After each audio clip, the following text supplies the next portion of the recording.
দেখেন ভাই, বাংলাদেশে কিভাবে অত্যাচার চলছে ছাত্রদের উপর। এটা কি মানায়? নিজের দেশে নিজের সরকারের বিরুদ্ধে ছাত্ররা এইভাবে আন্দোলন করাতে কি ছাত্রদের কি অপরাধ হয়েছে ভাই?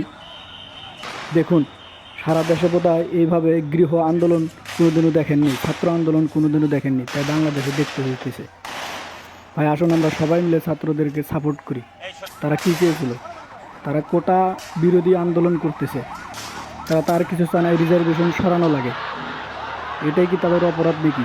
পুলিশ দিয়ে সরকাররা তাদেরকে এইভাবে মারছে। দেখেন ভাই, কিভাবে অত্যাচার চলতেছে।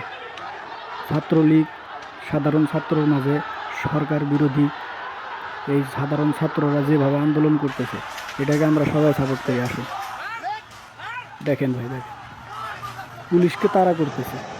এমন ভয়াবহ দৃশ্য আর কোনো দেশে দেখা যায় না। অনেক অনেক ছাত্র মারা গেছে, অনেক পুলিশ ভাইরাও মারা গেছে। কি দরকার এইভাবে আন্দোলন করা? সরকাররা কি এটার কোনো ব্যবস্থা নিতে পারে না?